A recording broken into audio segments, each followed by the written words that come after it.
now in a sec. I'm your host, Jamal Mansour, again.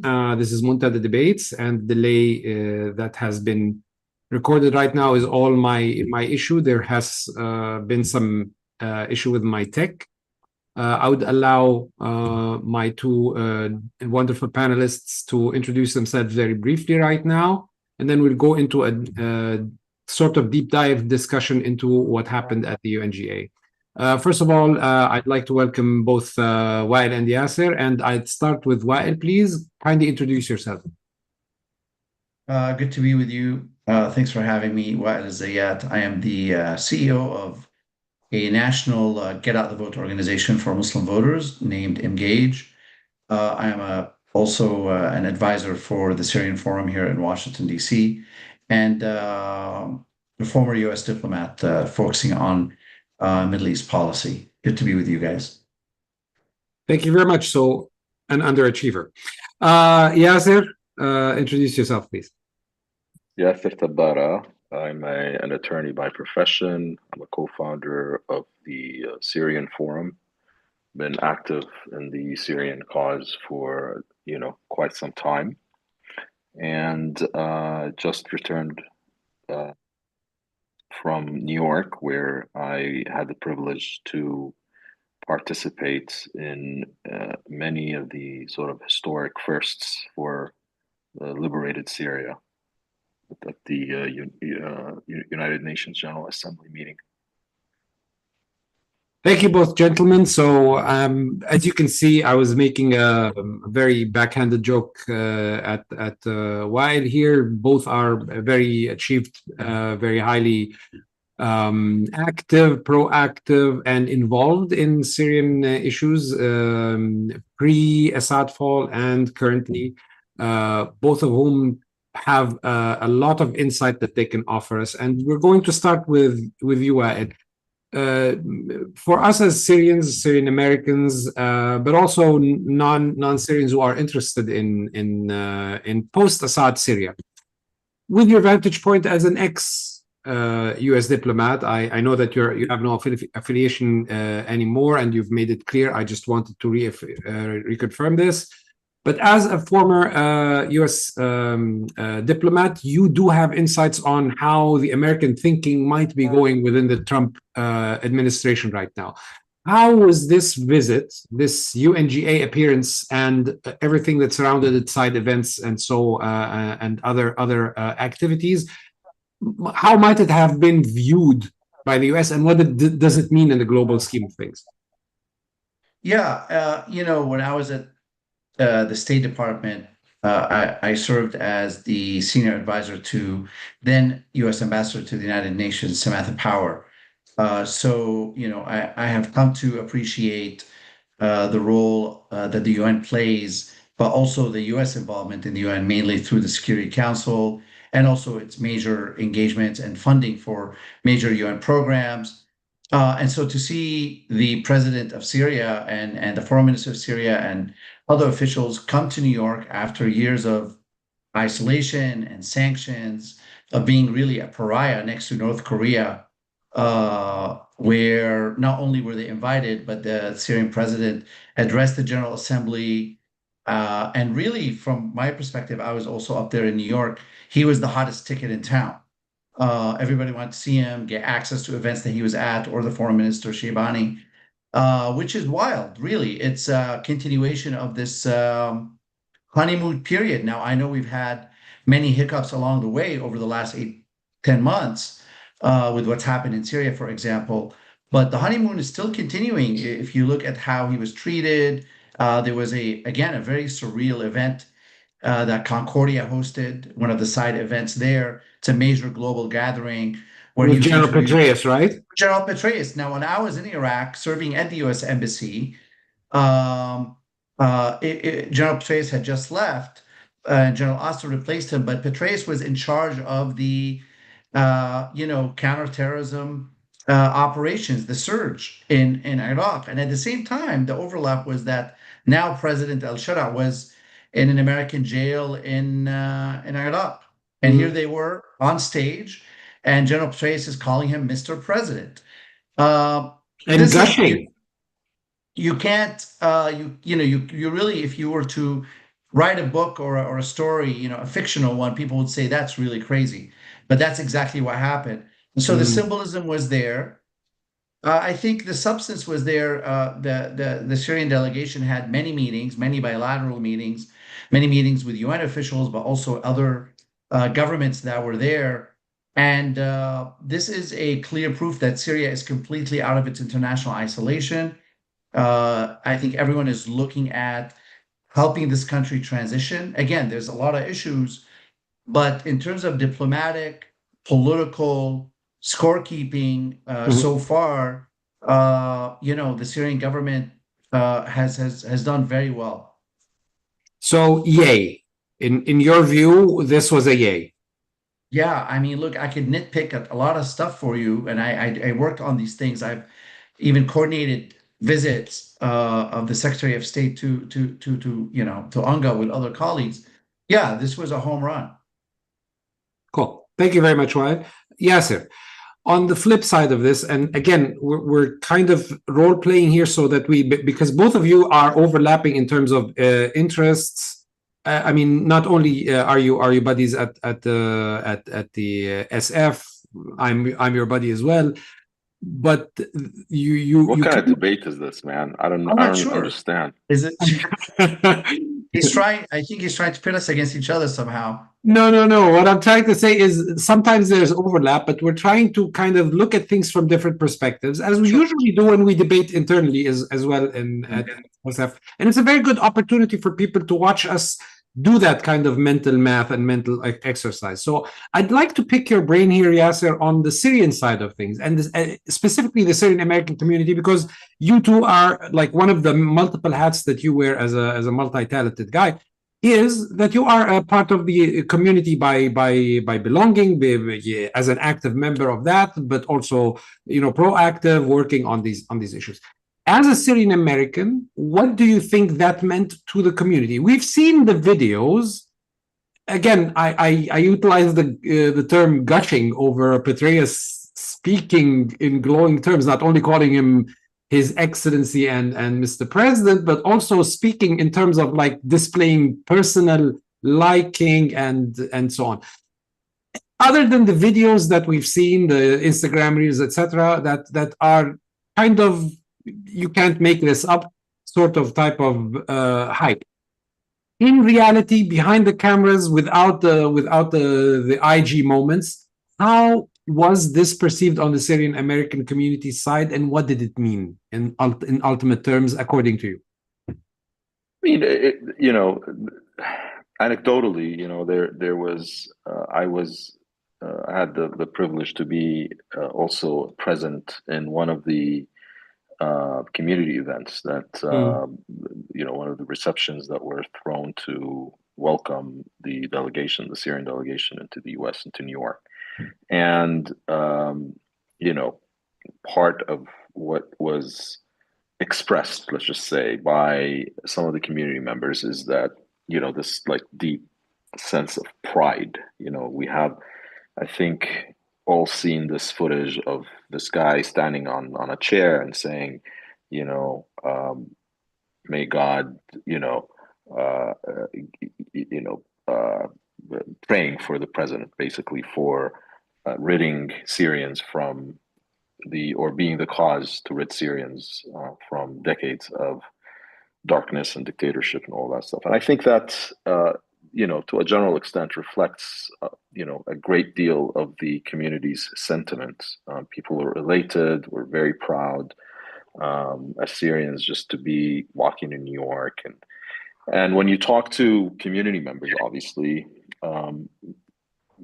Syrian Americans have gone through this long period where it was difficult to, almost identify themselves in this dual, identity and say that I'm a Syrian It was a American. burden at a certain time, correct? Yeah, exactly. And I think we're at the point where it has become sort of a source of pride um, uh, for many understandable reasons. But obviously, that's the overwhelming general sentiment of many people that have been active over the past 15 years in the Syrian American political scene. But also, you see people that have expressed also concern as to what has been taking place, whether it's not getting to the point where we all hope as Syrians to have gotten, or to have a clear road towards, in terms of the general territorial integrity of Syria, specifically the Northeast issue, what's been taking place in Sweden, and the So let me coast. build off of that, Yasser. Let me just piggyback off of what you were saying here. Sure. In terms of specifically Sueda, we've seen other videos, and I think it was reasonable for us to assume that there would be some kind of pushback, that not everybody was as gushing, that the Syrian American community is a diverse community with some diversion in allegiances, but also in terms of political views, especially of what this huge transition in Syria's history as a modern nation state represents. Not everybody's going to be on side here, and you must have been able to perceive some of that, or was it completely to you as part of taking part in that and being surrounded by all these elated voices and this kind of there was a celebratory mood, and that's basically built on good groundings. Were you able to view these interactions that were less than optimal, especially from people belonging to the Druze community in Sueda, some of whom actually trucked themselves from other places in the United States and Canada to go to New York to protest? Were you able to see them? And then was the Syrian delegation, you think, able to see them? How big an issue was it? And was there some kind of lesson to be learned, or some kind of sentiment that you took over from that? Well, I mean, you cannot deny the fact that they were actually there. In terms of size, they were a much smaller crowd. And honestly, the general perception is that they overlap, these types of communities or these types of activists, they overlap with, a similarly positioned Syrian Americans prior to the fall of the Assad regime, where there were other lobbies that were attempting to work to preserve and rehabilitate the Assad regime. And so it's very murky and it's very confused. It's not very clear, really, who's leading what exactly. And I'm by no stretch of the imagination an expert on dissecting that scene. But one has to say that those who maintained actual active relevance over the years and who have seen the fruit of a lot of their labor realized are those who were welcoming the Syrian delegation, the official delegation of the president and the foreign minister and others, and they seem to be the much louder, much more authentic, if you will, voice in New York.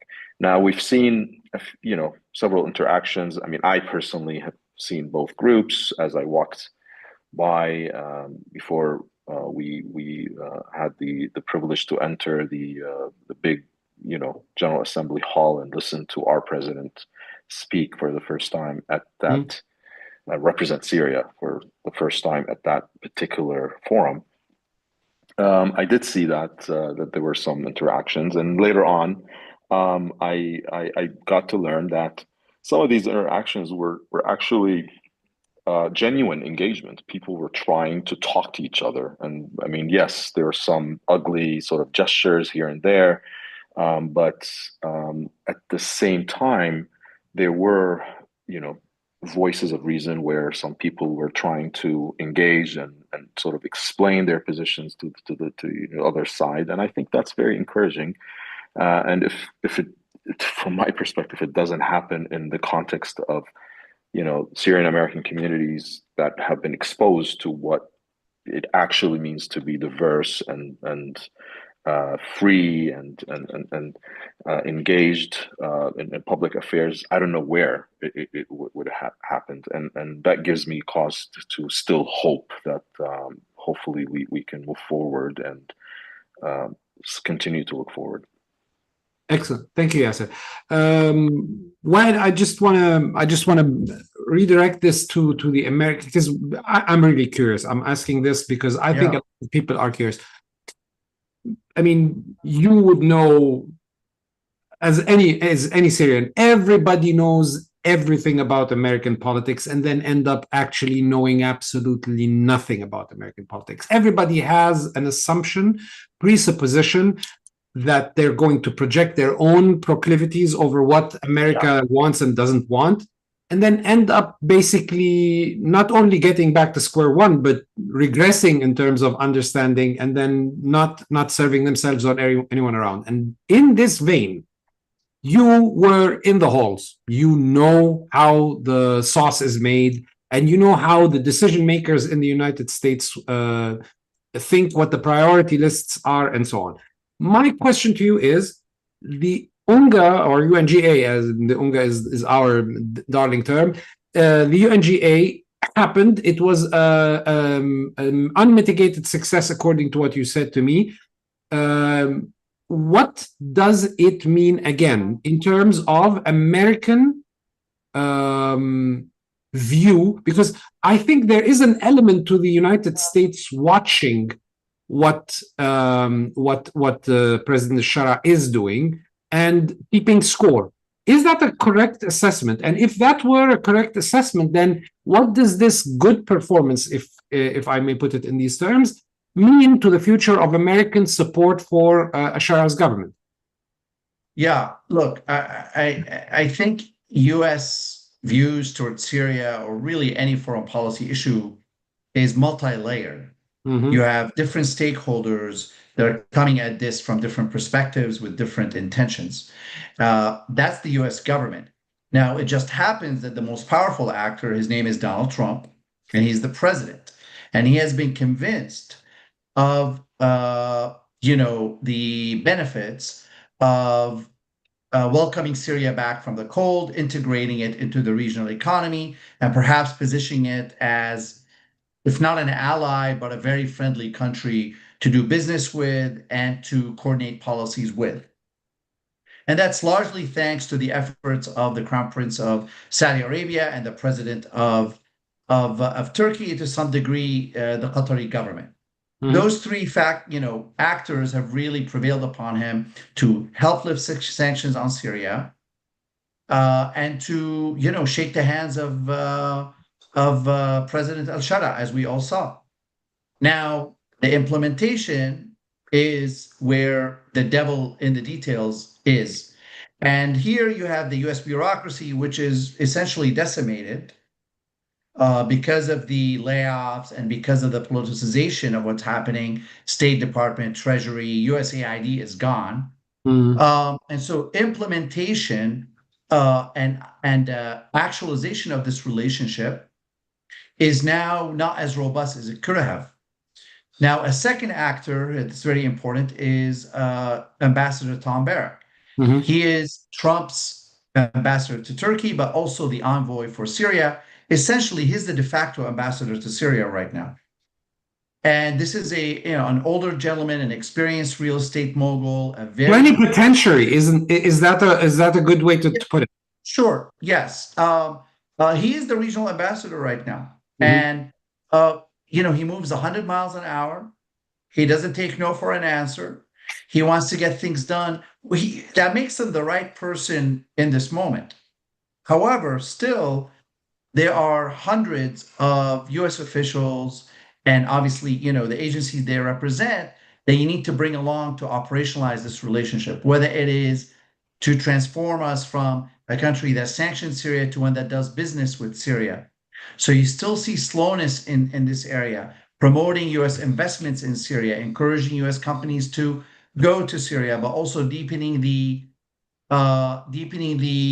security relationship, the intelligence cooperations. All of that is going to take some time, let alone pumping in some serious development aid at a time where the US is more or less out of the aid business. And so there are challenges here, but I think the performance, if we were to call it that in New York, definitely helped. It did not hurt whatsoever, in my opinion. As a US diplomat, if I'm looking at this, I think they did very well. But having said that, I remember I said there are multiple layers involved here and different stakeholders. There are those who are genuinely cheering for Syria and they want to see it succeed. Mhm. There are those who are keeping scorecard. They're kind of in the middle. They're maybe a bit unsure, maybe even not trusting of the current government, but they want to see them succeed. But they're keeping score to basically determine which way they're going to fall on this. What Gotcha. happened on the coast, Sweda, what may happen with the SDF is very important to them. And then you have a group. Can you and I determine, count, sorry, Wael, just determine such as what player? Just identify one player for me out of that group that you just identified. you have members of Congress. For example, my Senator Chris Van Hollen here in Maryland. Yeah, I count him as supportive, but keeping a scorecard. right. Yeah, he wants And to see then the country succeed. Yeah, and so, but he's not like gushing all over it and is like, great, these guys are going to be our best friends. Now, there are some who are there, but I also say there's a third camp which absolutely does not want to see this government succeed. And they are terrified of a economically powerfully Syria, in terms of the competition it will present, particularly to Israel. And here you see, basically, what Netanyahu has said when he, called the government terrorists and all that stuff. Really, they're speaking to an anxiety. This is not a security anxiety. This is a power competition anxiety. And their supporters here, and here I don't want to get too nuanced, but you also have straight up the, Islamophobic Orientalists in our society who, for them, any independent Islamist kind of government is automatically a jihadist, right? And obviously the history of this current government doesn't help, but they have obviously renounced terrorism. They are now, speaking of developing the country and being inclusive, but that doesn't matter to those who traffic in Islamophobia and who can never bring themselves to accept that, a majority Muslim country, an Arab country, can chart its own course and become powerful and independent. To them, that's a big, big no-no.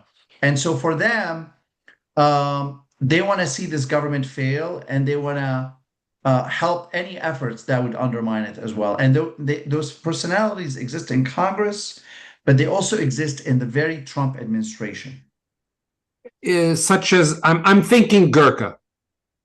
Yeah, look, the easy one for me is Tulsi Gabbard. Tulsi Gabbard, yeah. It's an easy one. Now, we haven't heard much from her lately, but she's a very public supporter of Assad and an opponent of this current government. And obviously, their nascent success is not something that she welcomes. Now, clearly, Tom Barrack and the president and those around them are managing this relationship. But in the back of my mind, and should be in our back of my mind, any missteps by this government gives that other side ammo. And just remember, in 3 years, we will have a new president in the United States. Yes. But my question, well, just a parting Yes, sure. remark that I would like you to clarify for me. Do you think that the elements that, because part of, as you said, you dropped the N-word, Netanyahu here. Netanyahu is sort of kind of on, of two minds. Sometimes he is dogmatically renouncing this government. Sometimes he's willing to do business, but he doesn't trust them. He's trying to exact a price, etc. And he has leverage in the United States, and he has a lot of institutional friends and pressure points that he can apply, and he does sometimes at will. Is Israel, this current Israeli government, playing footsie with Tulsi and the Tulsis of the world to try and make life more difficult for the nascent Syrian administration trying to get out of this? Or are we seeing things that are we conspiracy theorizing here? I think there's a long, well-proven history in terms of the let's call them, I personally don't like to, cast generalization. I'm going to Mm-hmm. say the far right Mm-hmm. in the Israeli body politics Mm-hmm. has long made bed with white supremacists and Mm-hmm. used the fear of Islam in the West to weaponize governments and policies against Muslim immigrants, Muslim politicians, right, and movements in the West, right? And we've seen Netanyahu do that. He's done it with Viktor Orban. He's done it with populists throughout the world. He's done it with the right wingers here in the United States. And so it's kind of part of what they do, which is to scare Christian America and Europe of the invading Muslims to justify what they do. And so these are not conspiracies. It's just part of their policies and part of their approach to this. And the thing is that I think that the Syrian government has rightly taken matters in its own hands by engaging directly on this issue, right? We have this taboo in the Arab world. It's weird that we somehow can't talk face to face with our enemies, and they've done that. Mm-hmm. That doesn't mean they're conceding. Now, I think the Israeli government must be pressured by the Trump administration. Without that, just like we've seen with the Gaza deal right now, if there's no pressure from the Americans, whoever that may be, Netanyahu's going to keep bombing Syria because for them, a fractured Syria is preferable to a unified Syria, a strong one. Right, right. But it's good to see also that part of that sleeping in bed with the extreme right in the United States is sort of kind of backfiring. I mean, Marjorie Taylor Greene, but also Tucker Carlson are very public about the way that they hate the fact that Netanyahu seems to be dragging the United States by the throat to where it's a little hyperbole, but. Yeah. There is this kind of pushback I can see. You're starting to see it for sure. But we also have to keep in mind that that right has their own reasons to want a failed Syrian state as well. And I think, I mean, this is, I mean, as well as was speaking, I was thinking about maybe three different currents that as Syrian Americans, if we're serious about continuing the work in Washington, D.C. and in New York, towards ensuring maybe a healthier transition into something more stable, something more sustainable in Syria, in terms of governance, in terms of representation, etc. I think we need to be very much aware of, potentially at least three different currents that have maybe three different motives to want to see a failed Syrian state. So you have obviously the maybe pro-Israeli lobby that, or more specifically, the current Israeli government headed by Netanyahu and his extremist sort of view on how to deal with issues. You have the maybe more ideological right wing, Gorka and others who are very unforgiving when it comes to the background and the history of HTS and the current authorities in Damascus, and could never see them as reliable partners or people have or rehabilitatable in a way that makes them an ally or a partner to a power like the United States. And then you have the potential Democratic administration that will come after Trump if Democrats regain the White House, with all of their complexities and pivot towards trying to I don't know if an Iran deal is rehabilitatable or not, but I mean you have that sort of view of the entire region that that started with the Obama doctrine and continued with the Biden administration, and that empowered certain elements within the Syrian chess board, if you will, and that, and that's going to prove to be extremely challenging once we have a new administration in town. So especially if it's a Democratic administration, and I believe that Ambassador Barak himself has been struggling with some of these, the relics of the previous administration at the State Department that have been bureaucratically resistant to a lot of the things that he's trying to push.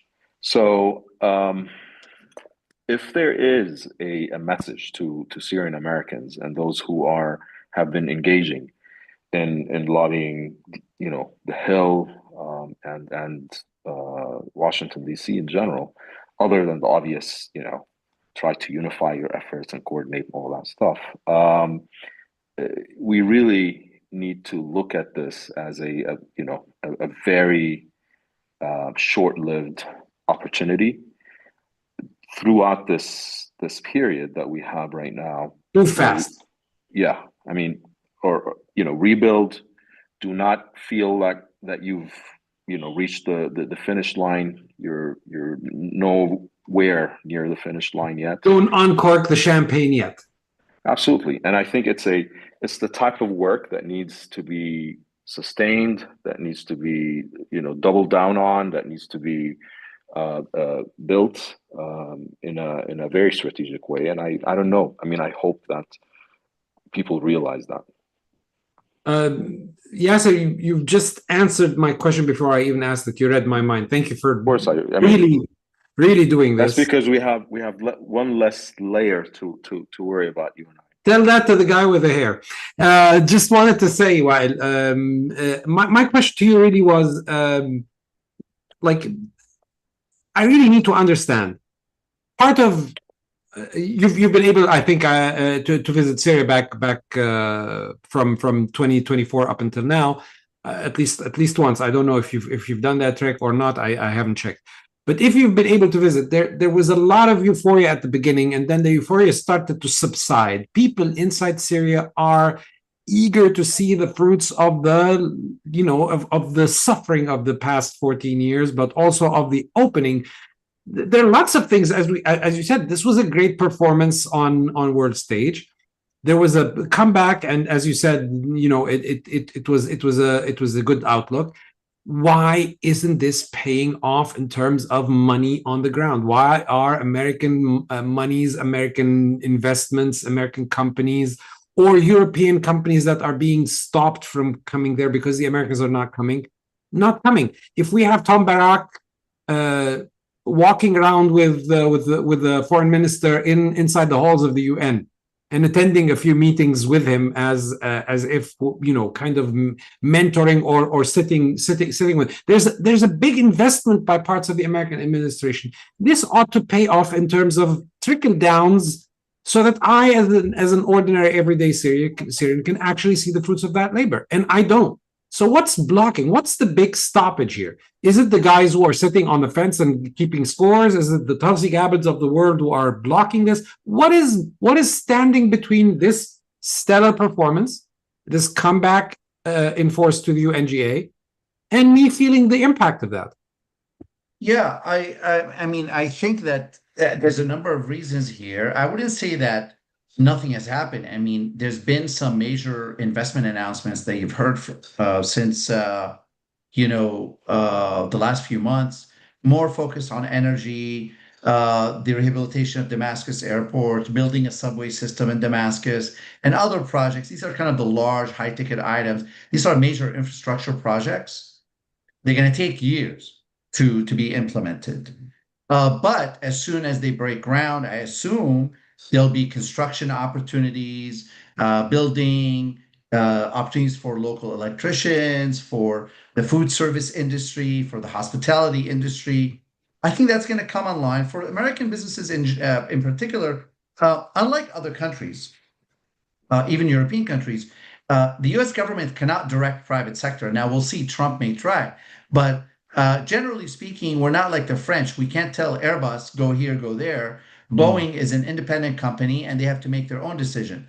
And so money is risk averse, right? Now you're seeing some of the more smaller players that are more risk tolerant Mhm. go on business delegations, start to look for opportunities in Syria. But I think the more established businesses in America are going to need to know if there's a marketplace for them. Syria is a poor country. It's a broken country. Syria doesn't have a functioning banking system. It doesn't have an electronic transfer fund system. Some of that is happening, but also there's complete ignorance about like the laws and regulations of a country that's been closed off for decades. The questions of taxation, repatriation of law of profits. Like, how do you do that? So I think just basic education about what is really going on in there. Is it safe to make an investment? Who do you need to talk to? I mean, I'll tell you what, I know that some of the intrepid investors have gone to Syria so far. They come back saying, God, we talked to so many folks. We're not sure who's making decisions. It doesn't seem they're sure about who's making decisions. And there's still also a lack of transparency, I think, about how do you exactly get a business deal in Syria done if you don't have to go talk to somebody who's maybe connected to the government or not. There's still those views that things are not very clear and safe, Hmm. right? This is understandable. Syria has not been open to the world like this ever, and that's going to take some time. I don't think there's a political issue here. Now, you do have a very practical issue, which is the Caesar Law. The Caesar Law is a basically sanctions that Congress put in place that will punish other countries and other businesses, even if they're not American, if they deal with Syria by denying them access to the U.S. financial system. Now, this law is still on the books, and it's been suspended by the president, but it has not been removed. And if you want to do any capital investments anywhere, you need assurances for many years. And suspension is only for 6 months. However, You need there them are all clear, all clear. so there are efforts right now in Congress to repeal this law, and it may happen. But until then, I think American businesses, the big ones, are not going to make big investments in Syria yet. And also the question of, I'll go back to it, is who do you talk to get a business deal done in Syria? And what are the clear laws and protocols that you have to abide with? I know they're there, but American businesses still don't know. Now, I know there's some efforts to explain these to them. There's some business councils that have stood up to facilitate this. That's good. But it's going to take time. And for the average person on the ground, 90%, poverty, very high unemployment, 2 hours of electricity a day. Yeah, it's a ticking clock here because this government is going to have to show that they can deliver. Yes. And they have to do it by standing up small and medium enterprise in Syria. It can't be just the big billion-dollar deals from other countries. They're going Well, to have to. that's another problem, while because Yeah. like from the outlook, it seems like that's not on their big focus right now. What I want to do is I want to utilize the last few minutes because I know that you guys have a hard stop rule on the top of the hour, so I'm gonna have to condense a lot into a little. I'm just gonna ask you, Wael, are you optimistic, hopeful, cautiously, or gung-ho, or are you pessimistic? And if yes, what gives you the biggest reason for hope? And then I'm going to transfer the same question to answer Yeah, him. we have to be optimistic because none of us imagined a day like this would come in our lifetime. Yes. That Assad would go away and that, largely speaking, he would be toppled with, I'm not going to say no violence, but pretty minimal violence and bloodletting here. I'm somebody who worked on this conflict. I never imagined that whoever would liberate Damascus would do it without just blood everywhere, honestly. And I think many of us were afraid of that. Having been there, I've been there twice, by the way, since its liberation. I think the fact that this wall of fear has been broken, the heavy burden of an oppressive totalitarian Stasi-like state is gone. I am optimistic. Now, do I feel that all the ingredients are there to reach that, promised land of a healthy economy, secure border, and civil peace and reconciliation among Syrians? No, we're not there. Am I sure we're going to get there? I'm personally not sure. But I think the hardest part has been done. We Gotcha. couldn't get to where we are without removing the Assad regime. The Assad regime now is gone.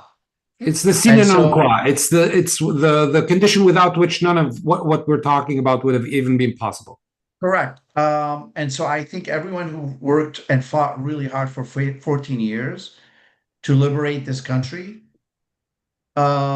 should be prepared to work just as hard to make it a functioning country. I trust that you're going to be on the front line of that, while I know what you're doing, and if anyone really knows what you've been contributing, they would be very thankful of your efforts. Yasser, same to you. Are you optimistic, cautious, pessimistic? If any of these, what gives you reason to do that? Well, I'll try to answer the question in a minute and 30 seconds here, because that's all the time that's, I think, left. I'm cautiously optimistic for sure. I think the source of my optimism is very personal. The fact that I can walk around in the city that I grew up in once again. This is something that I haven't been able to even dream of over the past 15 years. The thought in my head was that maybe there will be a time where my children get to see the city that I'm from, Damascus, and whenever I go there, I'm still at this belief. So it's very, very personal for me. Now, the last thing that I maybe would want to leave everyone with here is it's very important for us to realize that it is both a mixture of internal and external reasons as to why we could fail or succeed as a country. And we just cannot put more weight on one than the other. And so, for example, you talked about with Wael about the why we haven't seen the trickle down effect of these contracts. We will continue to suffer from the phenomenon of bank de-risking, for example, for a very long time to come, until we as Syrians are able to establish a safe and reasonable investment environment that has contractual clarity, to borrow from a dear colleague of mine who recently was in Syria visiting and was really shocked by a lot of the confusion that is taking place over there. So a lot of internal issues need to be sorted out. Obviously, repealing Caesar and other issues that are external are extremely important, but we also have to look inwards. It's not enough for us to move forward. Correct? It's not enough. It's again the necessary but not sufficient condition for us to actually show what our own mettle and basically be able to put our money where our mouth is. Okay. Exactly. Again, I cannot tell you how bad this is that I can't have enough of this conversation with you people. It's so interesting and intriguing. I have a billion questions for you, Wael, but I'm guessing it's going to have to wait until another time. No, I'm happy to whenever you want to chat. Happy to. Thank you very much, and I'm really thankful of your presence today. I know how busy both of you are, especially Wael right now. I'm pretty cognizant of your busy schedule, and Yasser also has pushed aside a lot of commitments to make this. So thank you for making it happen. I'm sorry for my misstep technically at the beginning. I don't know what was happening, Canada man. But thank you for making it today. Thank you for explaining all of these things. Thank you for the great work that you guys are putting up there on behalf of the Syrian Forum, but also on behalf of the Syrian American community and Syrians generally. I'm hoping that we could have a recurrence of this in the near future, so that we can have maybe another milestone to talk about, and then also assess and analyze. Thank you for everyone who is watching Syrian Forum. Keep following our social media feeds to check out our new and upcoming episodes. Thank you for all your contributions, and have a blessed weekend. Thank you. Bye-bye.